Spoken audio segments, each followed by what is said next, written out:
and I are very excited to have GradFac this semester, and we are hoping this will be a good collaborative experience between not only the math department at Duke, but also between some of the other departments.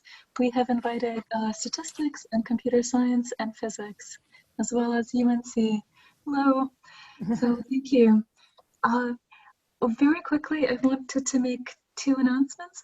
One, we will not have a speaker next week. The speaker had to cancel. And the week after is Labor Day.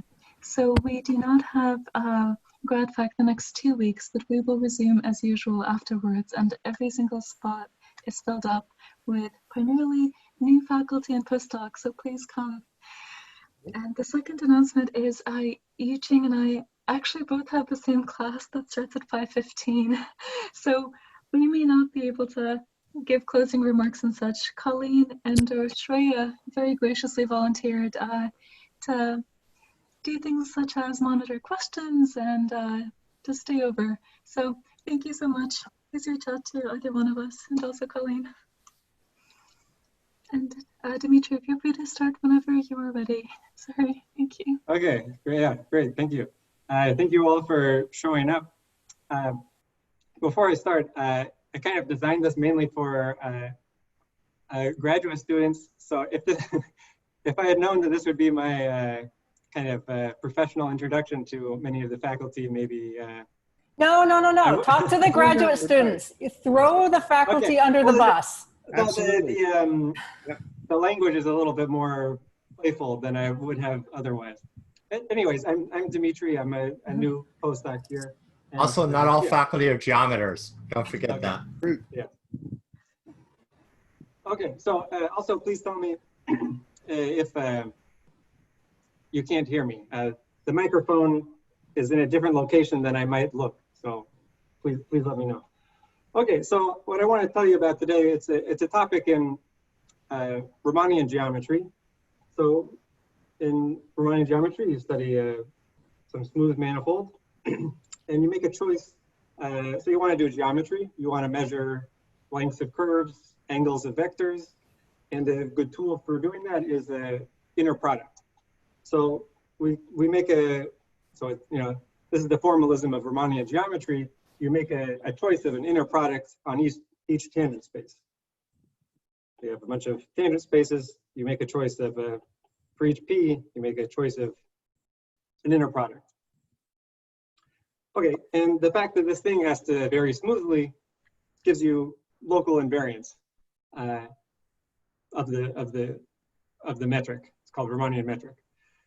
So there's various notions of curvature.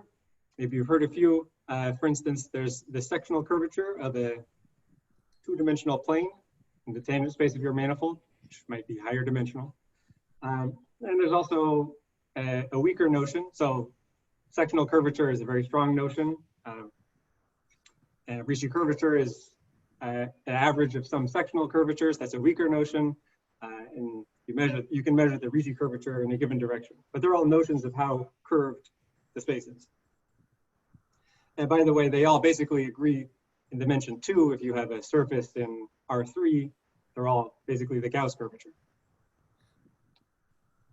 Okay, but what I want to talk about today is kind of the weakest notion of curvature, the scalar curvature. And so this is a function on your manifold, your Riemannian manifold. And it is, in a real sense, the scalar curvature, in the sense that if you have you consider the Riemannian metrics on your manifold, scalar curvature, you could think of as sends a metric to a smooth function on the manifold, scalar curvature, and you can, maybe I won't say the formal properties, but you could list off a couple of formal properties, like you want this thing to be a second order differential operator, taking a scalar curvature operation. And the scalar curvature of the round sphere in R3 should be 2. You can if that characterizes, that plus a couple other things uniquely characterizes this scalar curvature. So it is the scalar curvature. And it's, you can also interpret it as, so RG is kind of at a given point, it's roughly the average of all sectional curvatures, and also you could interpret it as the average of all the Ricci curvatures in the different directions. So it's like the average of everything. And when I say it's the weaker notion of curvature, I mean that it contains the least amount of information because you've averaged over everything. Okay, so there are interesting questions you can ask about metrics with zero scalar curvature, negative scalar curvature, but today we're going to be interested in and it's kind of, you could argue, a richer subject, metrics with positive scalar curvature or non-negative. We're going to try and ask the question of, suppose I know that the scalar curvature of my manifold is positive, what can I say about the geometry and topology? Can I say something about lengths, or can I say something about the topology of the underlying manifold? Okay, so here's a direct geometric interpretation of scalar curvature. So if you are on your manifold, you have some point P, you have the notion of a geodesic ball. All points distance less than, say, R to the point P.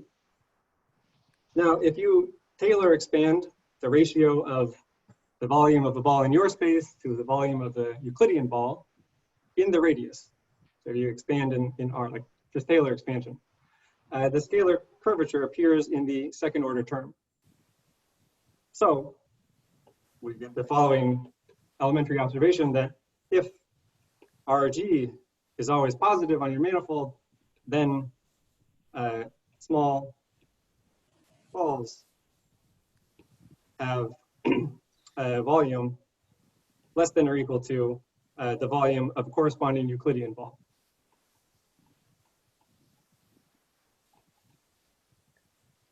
For small radius. Now, what's interesting is this is a very clear geometric interpretation of scalar curvature, and it is almost never used in its study. So it's a kind of unfortunate thing, but I'll point to how it's heuristically involved. But this is the direct geometric meaning of scalar curvature. Okay, so here's a basic question that we can ask in the direction that I was pointing at. Are there compact manifolds which cannot support a metric with positive scalar curvature? Well, first of all, in dimension 2, you might know Gauss-Bonnet. So that says that, well, let me undo that, that's not good. For pi, Euler characteristic of your surface is the total scalar curvature. For any two-dimensional Riemannian manifold. Okay, so this says, well, the only way, say, orientable, the only way orientable surface is going to have positive scalar curvature is if its Euler characteristic is positive, since then the right-hand side would be positive. So you have to be a sphere. If you're not orientable, then you could also be projective plane. That's okay, so that's the story for dimension 2 for this question. If you have a higher genus surface, a torus, or surface of higher genus, you can't have positive scalar curvature because the total scalar curvature needs to be negative, and the sphere and projective plane are the only ones that support it. But it's pretty surprising that, well, let me go there. It's pretty surprising that it was a long time. So, Gauss-Bonnet, people knew about that for a very long time, but it wasn't until, around the 50s or 60s that the answer to this question became, if anything was known about this in dimensions above 2. So, well, I'll mention that in a minute. Here's another striking fact. Okay, so here's something that was proved by Gromov and Lawson, just to give you an idea of how, I don't know, a little bit wild this question is. So for instance, if you have any manifold, which is simply connected, it's a condition on a topology, the fundamental group is trivial, and your dimension is, very weak condition on the dimension. Dimension is 3, 5, 6, or 7 mod 8. Then you admit positive scalar curvature. So that's large class of manifolds, very weak restriction to have positive scalar curvature. And I have a provocative quote by Gromov here, which says, studying manifolds of positive scalar curvature, it's almost as if you're just studying a smooth manifold by itself. It's such a weak condition. But the grand picture, the grand beauty of this area is what happens when you look beyond the word almost. Does 1, 2, 4, and 8 have to do with powers of 2, or is that a coincidence? The ones that are left out. Oh, probably deep down it's not a coincidence, but not at the at the surface level. That's a good question. I mean, if maybe I knew a little bit more about some deep homotopy theory, maybe I could answer. It's probably has something to do with powers of 2 deep down, but not directly. Certainly not directly. Good question. Thank you. Okay, so let me give you another heuristic picture of the positive scalar curvature condition. So you may or may not be aware of this, but here's the following fact, Bonnet-Myers. If you have this stronger condition, the Ricci curvature, or the scalar curvature is the average of all the Ricci curvatures. If your Ricci curvature is always positive, then this forces the diameter of your manifold to be finite. So you can't get big in any given single direction. So the picture you should have is kind of like a sphere, and if you have a length minimizing curve shooting out, nearby length minimizing curves have to focus in. That's what the positive Ricci curvature makes you do. So you have in any given direction, you cannot go too far. The slogan is, if you have positive Ricci curvature, you cannot get large in any given direction. No matter what direction you shoot out, you have to kind of stop minimizing in a finite time. Okay, so if you think of scalar curvature, that's the average of the Ricci curvatures. And you could think, okay, well, sure, you could get big if you have positive Ricci positive scalar. You might be able to get big in some directions, but you can't get big in all directions at the same time. Just to be clear, just the product R1 cross S2 has positive scalar curvature. It's the product metric, it's just it's 2. So you can certainly get big in one direction, but you cannot get bigger and bigger in all directions. For instance, here, you can't get big in those S2 directions. So here's a manifold, the torus, the product of n circles. This is something which can get big in all directions in the following sense. So you might know the torus as a quotient of Rn by integer lattice. So this kind of sits above, so the Rn sits above the torus. And so you can think of this tiny square here, this unit square is kind of representing the torus. Now you could pass to more and more covers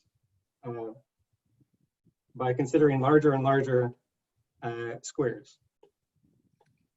This would represent another torus with a different metric covering your original torus.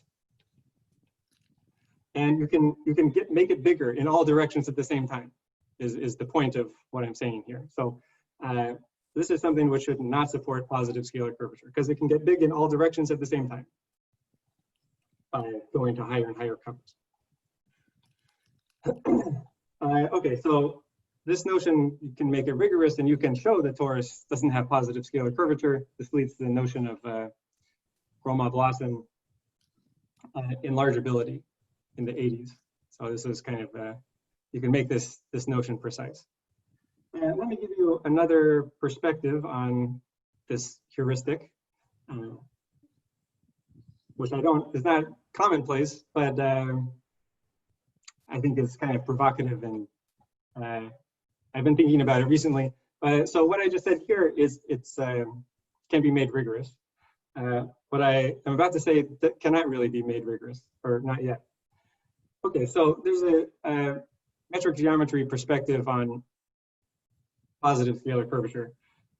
First of all, remember, or let me tell you, the first systole of a Riemannian manifold, it's the length of the smallest non-contractible curve. So this would be a Riemannian manifold here, and this circle represents, maybe it looks like the length of the smallest non-trivial loop. So for instance, like the first systole of a sphere would be 0 because that all loops can be contracted. But for a torus, you have something numerical invariant. Here's a conjecture, old conjecture. Suppose you have a Riemannian metric on the torus. Then suppose you, let me start maybe with a picture here. So we have a torus here, 2 torus. There's some slightly wild geometry. Now choose a radius which is less than half of the first systole. So you don't wrap around. Here, maybe you're, well, let me not draw the picture because I might not satisfy the theorem depending on where I draw it. Then there should be a point. So for any radius less than the half of the first systole, there should be a point so that the volume of the ball at that point of radius r is at least as large as the Euclidean n ball of the same radius. So for instance, if we take a point over here, P, take a little ball there, it looks maybe, that might be a little bit bigger than the first systole, but you can imagine it's not. This would not satisfy that condition. It would not have volume, at least that of the sphere, since this kind of looks like a little cap, a little yarmulke or something. This has smaller volume than the R2 ball of the same radius. However, if you chose a point here, P, and you zoom in here, this point, it's hard to tell from the picture, but you can imagine it looks a little bit like a Pringle.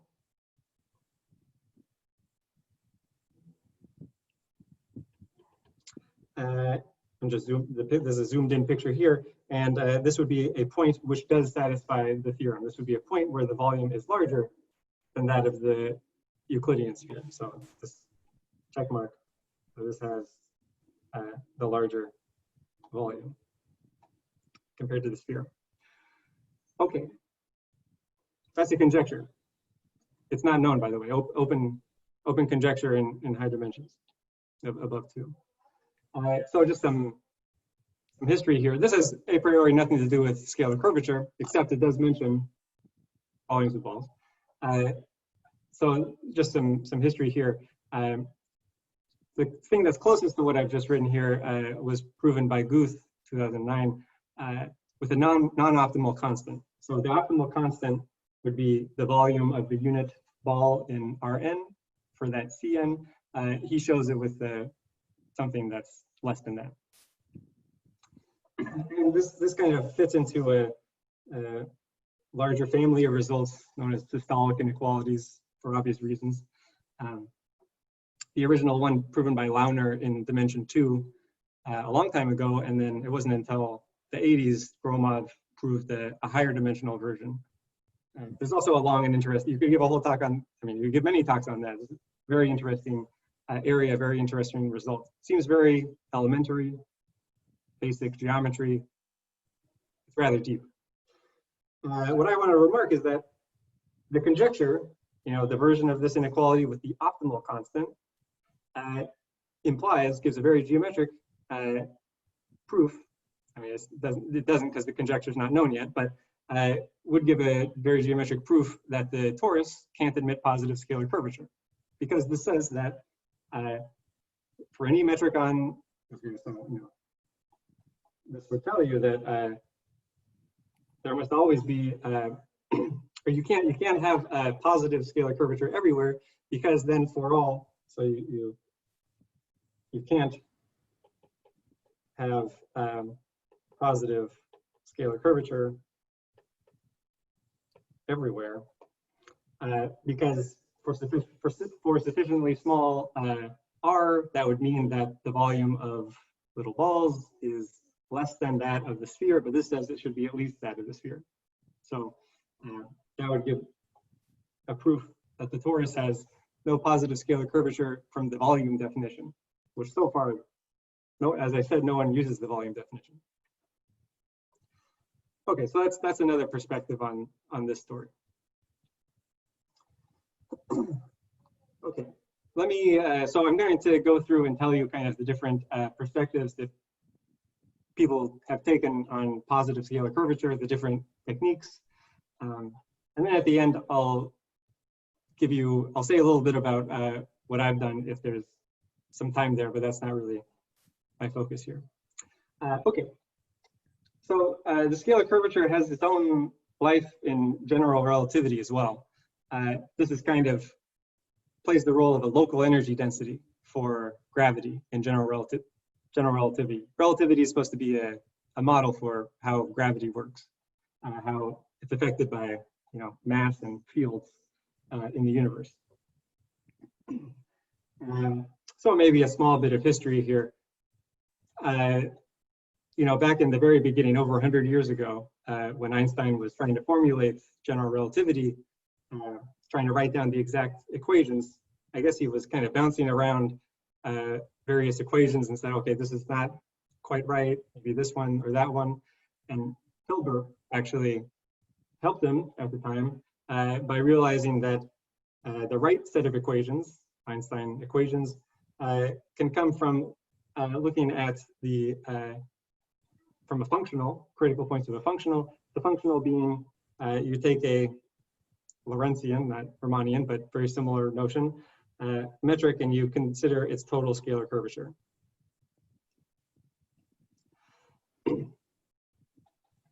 Okay, so from the very beginning of general relativity, scalar curvature played a fundamental role. The equations come from the Euler-Lagrange equations of this functional. Okay, the thing I wanted to mention, I might not get into this, but it's one of the main instances of mathematicians helping out physicists, at least in general relativity. There's a so-called positive mass conjecture, which let me just heuristically, vaguely tell you what it is. I won't focus on it, but the conjecture roughly says something like the following. So if you have, so we're thinking of our universe, space-time, as some four-dimensional manifold n. And then we're thinking we are living in some three-dimensional slice inside of that. Right? The spatial, that's where space is. And so the conjecture has to do with a local gravitational system. So something with, maybe you have some galaxy and, stars and stuff here, planets. So a little, maybe some interesting things here, maybe a little bit topology going on in the middle of your manifold. But then as you go far away, it looks very flat. Kind of like a local model for a local system. When you go far away, it looks very standard. Then the statement is roughly, well, if your system has positive or non-negative local energy density, scalar curvature non-negative, and the total energy of the system when viewed from far away should also be non-negative. This sounds very obvious, but I haven't really told you how you define total mass, and if I told you that, then it would be far from obvious. And some ideas, so why do I bring this up? So this was proven by Shane and Yao in the late 70s and early 80s. And the ideas from working on this problem led to the following. So I'm going to reference some topological notions that you may or may not be familiar with. But let me just tell you what one fact that they showed. So if you have a manifold with positive scalar curvature, and you have a homology class, okay, codimension 1 homology class. You know, just to give you a little picture here, you could imagine we're looking at a torus, and homology class you could represent as, do I want to use that? No. This, say some curve in your manifold, but up to deformation. You know, you would still, if you deformed that red line, you would still consider it the same homology class. Anyways, if you are given some class like this in your positive scalar curvature manifold, then in low dimensions, the kind of technicality here, but then there is a representative of this class. So there's always going to be representative. That's not really any content to that, but that representative can be equipped with positive scalar curvature. So you have kind of a hereditary property of positive scalar curvature. So if the parent manifold has positive scalar curvature, it passes it down to its child, the representative of alpha.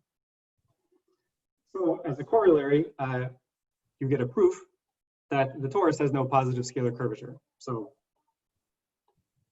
let me give you a little sketch of that. So you have, let's look at like the 3 torus, say. Suppose, so if this had positive scalar curvature metric, well, let's apply this fact to the class that's represented by a 2 torus inside of the 3 torus. If there's any different 2 tori that sit in there, choose one of them. Choose one non-trivial 2 torus in there.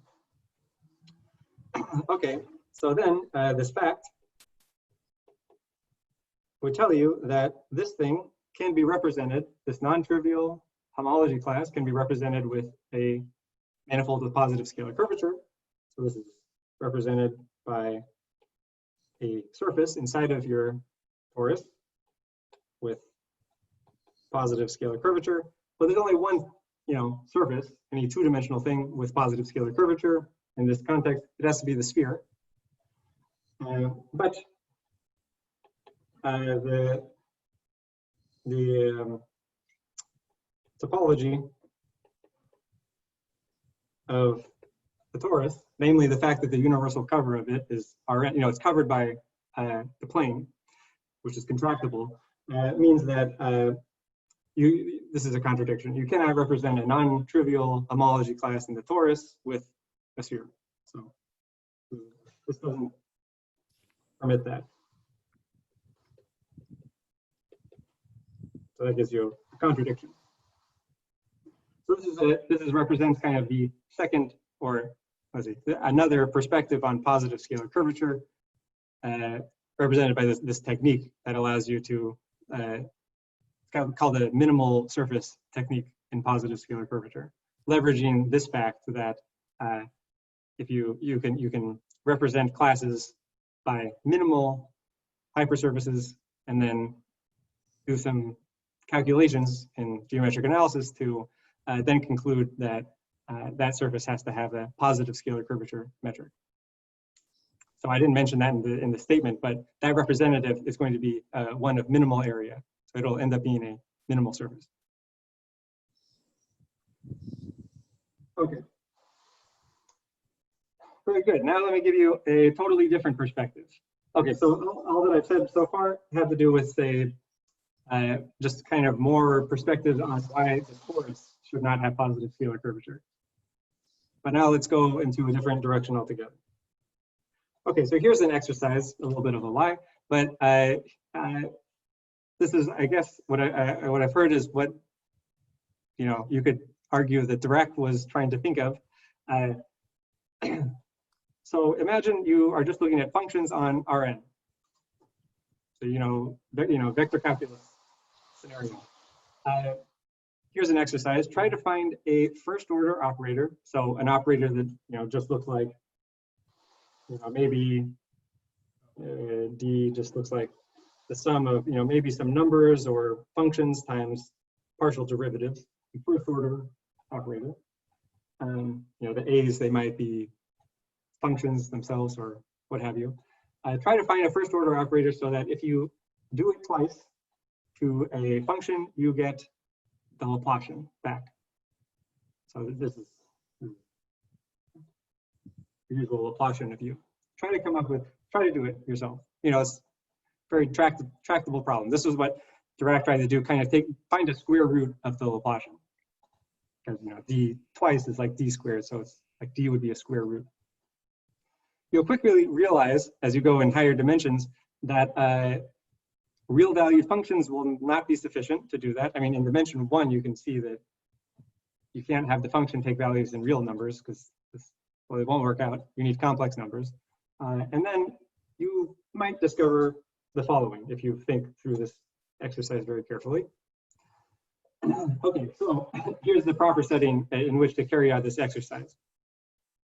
Let me just say it as a kind of, you know, maybe a little bit abstract, but bear with me. So there's a notion called a spin manifold.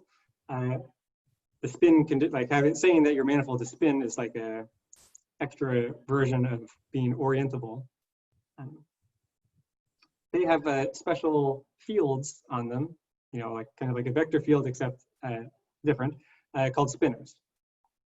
So certain manifolds, many of your favorite ones, spheres, for instance, tori, for instance, they have these special fields called spinors. And what is very great about these manifolds is that they have this very special first order operator called the Dirac operator, which does basically what is asked for in this exercise. It squares to the Laplacian, if you interpret that correctly. In particular, when you square, when you do the Dirac operator twice on the spinor field, never mind too much what it is. In dimension 3, let me just tell you, a spinor is basically 2 complex functions. In higher dimensions, it's something different. But if you square this operator, you get the kind of a usual Laplacian on your spinor plus some term that comes from the curvature of your manifold. And what happens to pop out is the scalar curvature. This is called the, you know, Wojnarowicz formula, or Weizenbach formula. Okay, so scalar curvature appears kind of naturally here. And what can you say from this? Well, if you think of this as a operator, this Dirac operator squared as a operator on spinors, then look at this right-hand side. The Laplace operator, this is a kind of a non-negative operator. Its spectrum is positive. And if your scalar curvature is positive, then you can conclude that the whole right-hand side, so if Rg is positive, then Dirac operator squared is also positive in terms of its spectrum. Okay, so let me reference some more kind of fancy ideas, but in general, so take a step back from what we just learned about scalar curvature and Dirac operator. In general, you can form the index. If you have an interesting operator like the Dirac operator is, you can form what's called an integer, which is the index of that operator, which is just the dimension of the kernel of the operator minus the dimension of the co-kernel of the operator. You know, just linear algebra notions of those things.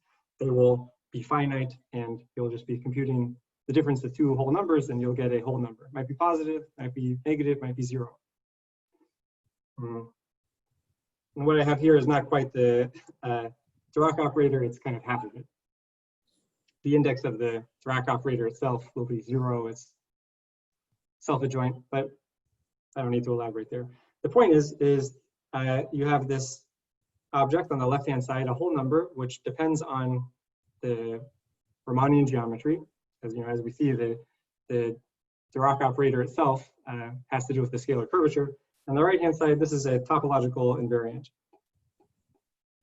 just an invariant of the smooth structure of the manifold, called the A hat genus, index of the Dirac operator. yeah, there's again so much to say about the index. This is an instance of the T-Singer index theorem, very deep result. A lot to be said there, but let's see what it says in our context. So if the scalar curvature is positive, then that will imply that this left-hand side has to be, well, both of these things will have to be 0. You know, we have like the square of an operator being positive. That means like this operator is like a invertible, and so you can't have a part of it that is also that has a kernel. So this Dirac plus symbol that I've written there, it's part of the Dirac operator. That can't have a kernel. Otherwise, then the Dirac squared would have a kernel, which we know can't happen under positive scalar curvature. So, what was the upshot of all that discussion? Positive scalar curvature will imply that the A-hat genus of your manifold is 0. So, for instance, here's a manifold. There's a Bott manifold, 8-dimensional manifold. It's 3 connected. So it's definitely spin, and its A-hat genus is non-zero. It's 1, I think. It's definitely not enlargeable, but this theorem says can't have positive scalar curvature. Its A-hat genus does not equal 0, so no way you can have positive scalar curvature. So this is a completely different reason why something does not have positive scalar curvature metric. It's not that enlargeability metric geometry perspective whatsoever. This has it's big time not enlargeable, big time different than the torus, but also it can't have positive scalar curvature. Hitchin actually went a step further and considered a kind of a souped up version of this operator and showed a very surprising result, which there's a 9-dimensional manifold which is homeomorphic to the round 9-dimensional sphere in R10, which is not diffeomorphic to it, so it's not smoothly the same, and it has no positive scalar curvature metric. So this is like, it's something that if you just had the viewpoint of topology, continuous topology, it's the most round thing that you could kind of imagine. However, it doesn't have positive scalar curvature metrics because it's alpha. A generalization of the A-hat thing doesn't vanish. And you can make such a theorem. Let me just remark something kind of interesting. Okay, so it doesn't have this manifold, this 9-dimensional manifold has no positive scalar curvature. Well, also, here's a trivial statement. It also doesn't have any metric with sectional curvature positive or Ricci curvature positive. Because if those things were positive, the scalar curvature would be positive for sure. But there's no proof. So, but sectional curvature positive is such a stronger condition than scalar curvature positive. But there's no proof, there's no direct proof that shows that such a metric cannot exist on this manifold. So no direct proof that that can happen. You have to say, oh, well, if that were the case, then it would have positive scalar curvature, and I know that can't happen. But even though the sectional condition is, way, in terms of geometric perspective, way more stringent, this scalar curvature, this theory of the scalar curvature is somehow, like, I want to argue that's pretty deep because you can't even use this much more restrictive condition to directly show, you have to directly get a contradiction. You have to go down and look at scalar curvature. Okay, so there's this other whole perspective using Dirac operators on spin manifolds to get obstructions to positive scalar curvature. By the way, the story's not done. It's the general question, what manifolds have positive scalar curvature metrics, is definitely way open. It's a very hard field, but it's the question is not fully answered. And people still work on this. A lot of people in Germany, for instance. Okay, so here's a kind of a theme of topology. once you know that an obstruction, like the A-hat genus of a manifold, vanishes, obstruction for doing something like having a positive scalar curvature metric, you want to go further. You want to ask, why does the obstruction vanish? And maybe find secondary invariants and study, say, the space of all solutions to the problem that you're asking. So suppose we have so let me describe a very kind of different area than what we were just talking about. Suppose we already know your manifold has positive scalar curvature metrics. Well, when you know you have one, then you know it's an open condition, just scalar curvature positive. So then all of a sudden you have 5 trillion positive scalar curvature metrics.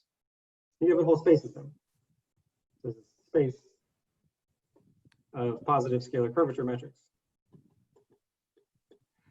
And then what you really kind of want to know is, or if you're interested in studying this, the space of positive scalar curvature geometries, you would really be interested in the moduli space. You would want to quotientify the action of diffeomorphisms on this space. If two metrics are isometric, you would kind of want to consider them the same. And that's what happens in that moduli space on the right. So you'd like to study these spaces. That's kind of the next level question. After you're done with the obstruction question, that's a natural next question. Now let's, Hitchin first showed that this space can have some interesting topology. So both this, also the moduli space of positive scalar curvature metrics on S7 is disconnected. He showed a lot more than that, but let me just explain the S7. So here's a perspective on this. Let me show you how to show that the space is disconnected, how there could be two different metrics on the round 7 sphere, well, not the round, on the 7 sphere, the standard one, which you cannot get from one to the other by a path of positive scalar curvature metrics. That's what the statement means. Let me explain how to obtain such things. Okay, so you could start with the Bott manifold, an 8-dimensional manifold. Now drill out 2 holes from it. Just delete two disks, one from the top, one from the bottom. Topologically, of course, the resulting boundaries are both spheres. You just deleted a ball. Okay. So let's equip the bottom sphere with the round metric that you get from being inside of R8. Now, one thing that Gromov and Lawson showed in their work that I mentioned earlier, over such a, so you can consider this 8-dimensional manifold as what's called a Bordism between S7 and itself. And what they showed in this context, you can kind of push a positive scalar curvature metric from one side of the Bordism, one of the spheres, up the whole manifold to the other side. So you can, as Gromov, Lawson, you can push a positive scalar curvature metric up this 8-dimensional manifold, which is to say you can find a positive scalar curvature metric on this 8-dimensional manifold, which extends the given one at the bottom. This gives you some positive scalar curvature metric on the sphere up top. So this results in some metric G prime. Now this metric G prime, so the claim is G prime can't be path connected, so it can't be in the same component as the round metric.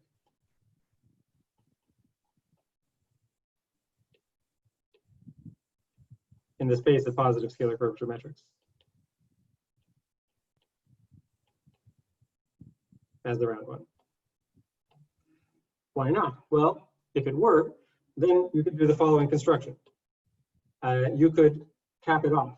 So you could slowly use, so if you have this path of metrics from your weird one G prime to the standard one, the round metric, then you could perform that path very slowly and make a metric on a cylinder.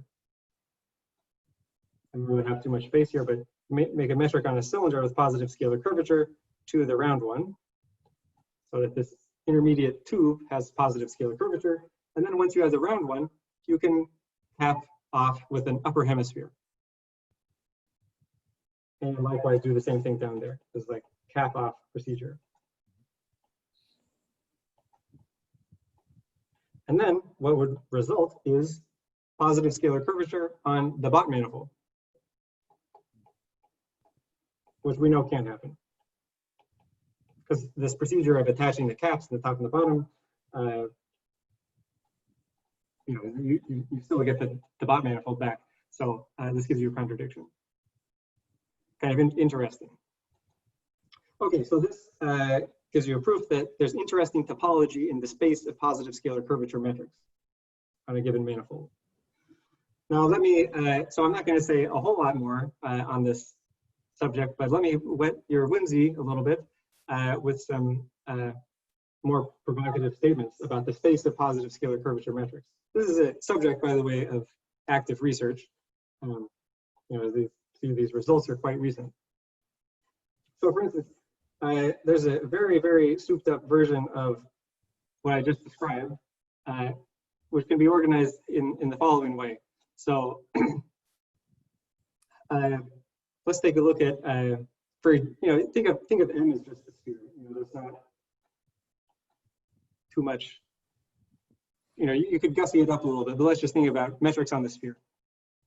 Now there's actually a map, you can soup up that above construction to show there's a map from this space of positive scalar curvature metrics to the space representing K theory of a point. It's called this index difference map. And this map can detect non-trivial homotopy groups of this space. And in fact, there's a map from pi k of space of positive scalar curvature metrics to KO. This is a group, by the way, just to be clear. There's a group that's non-trivial for infinitely many of the little indices down below, and it's periodic mod 8. But anyways, there's a map from pi k of space of positive scalar curvature to these groups, and it is non-trivial whenever the target is non-trivial.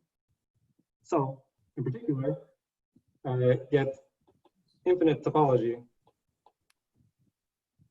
for the space of metrics, positive scalar curvature.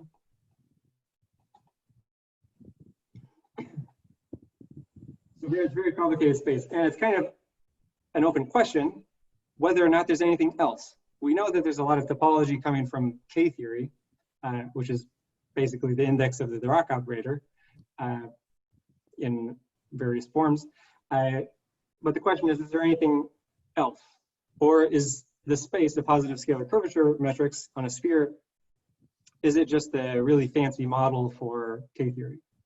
It's not. It's kind of what I think is a pretty interesting question in this direction. Another interesting result along the same lines is that the space of positive scalar curvature metrics on, again, let's just think about the sphere. It has the structure of an infinite loop space.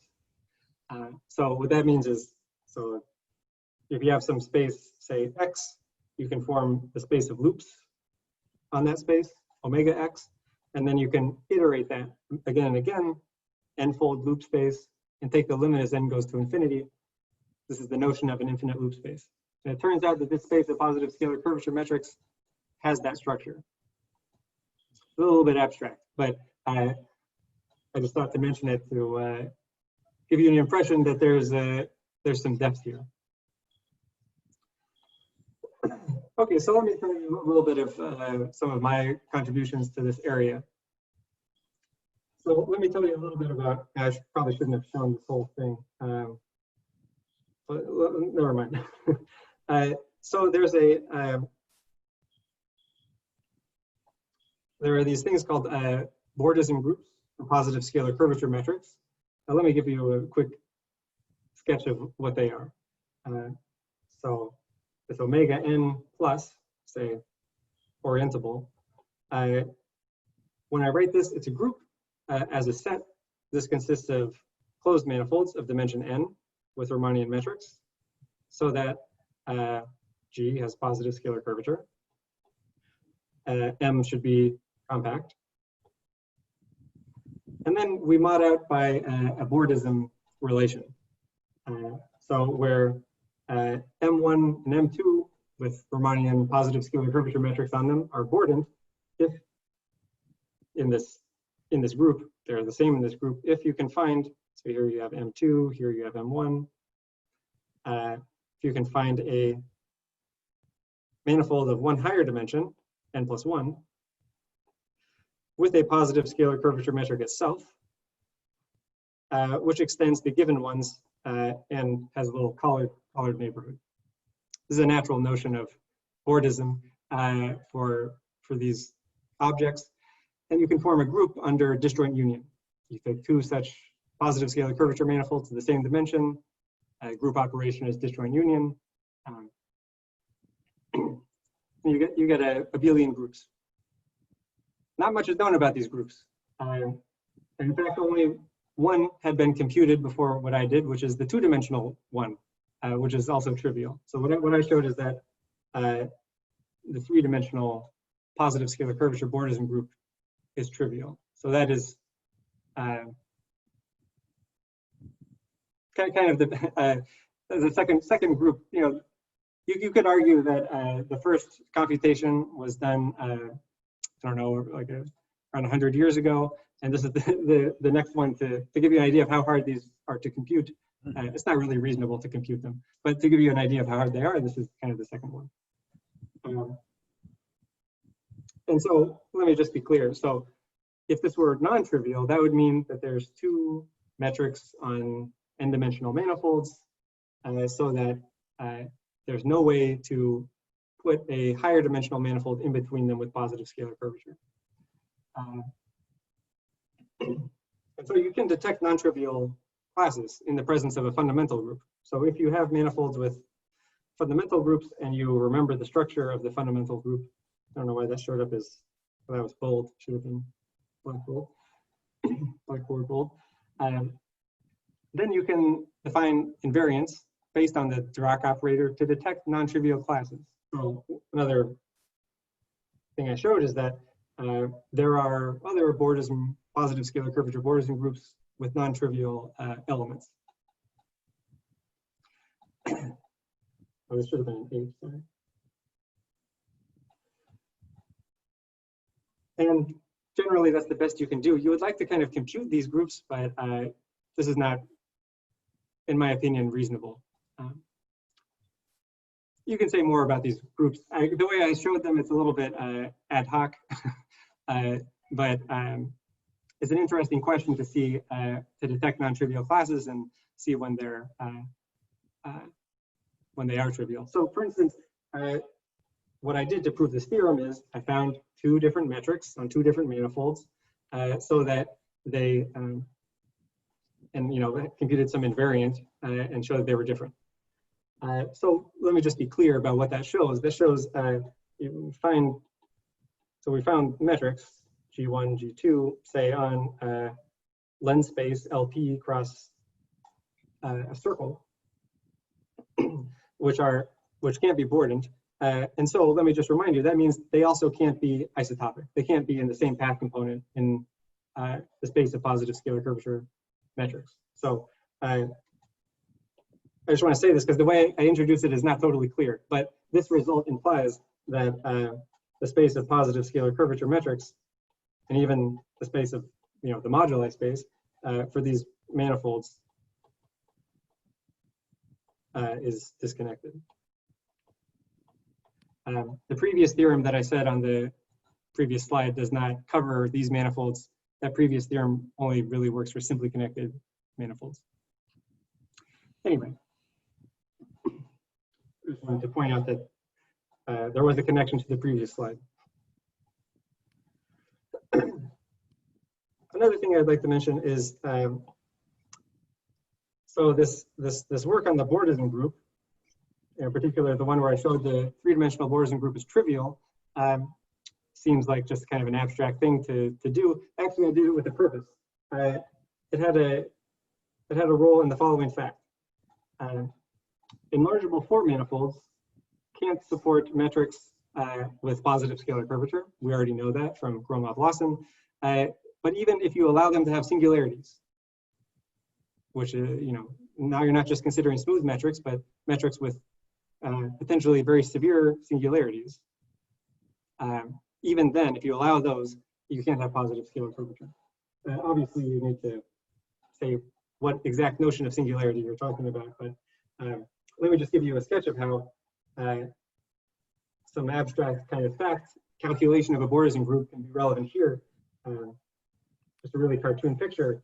Imagine you have some 4 manifold with some very singular point in your metric. I helped develop a procedure that kind of explodes this singular point. Then a procedure where you explode this singular point, then you chop it off. So then you're just looking at this 4 manifold with boundary now. And then you would like to find some cap to get rid of the singularity you had. So this is a metric with a singularity. You explode the singularity, and you want to excise it and replace it with some nice smooth thing. So the fact that you can always find a 4 manifold with boundary that caps off in a positive scalar curvature way any positive scalar curvature 3 manifold allows you to make such a procedure happen, to kind of resolve the singularity of the metric. So that's how this kind of abstract calculation can have real geometric results. And also, I'd like to mention, I also did some work with a graduate student here, Sven Hirsch, and Marcus Curie, Stony Brook. Used some new ideas I haven't even presented here, but used some new ideas to give new proofs of positive mass theorems in general relativity that I mentioned earlier. Okay, so let me conclude. That's just to give you a rough idea of the things that I'm interested in. If you have any questions or would like to, I don't know, talk to me about something, feel free to email me or ask the Zoom or anything like that. But as you know, or maybe you don't, I can't be your advisor or anything like that if you're a graduate student. But here are 2 people that could be. Here we have Professor Bray and Professor Stern. These are probably the 2 faculty here that are most closely related to the topics I just talked about. And if you're interested in learning more, here are some kind of introductory sources. I can't say that they're fantastic, from the ground up, they're going to teach you everything, but here are at least the standard sources. Spin geometry from Lawson and Michelson, a little bit more advanced, a lot of topology focus there. There's a survey paper by Rosenberg, manifolds of positive scalar curvature, which gives you kind of a panoramic view of everything, a lot of things I didn't have time to mention today. And then from the general relativity perspective, there's a very new book by Dan Lee called Geometric Relativity that explains everything that I said and more about the connections to relativity.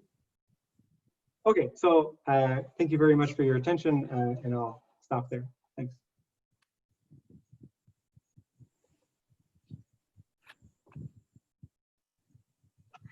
And I decided to stick around today. Thank you so much to Demetre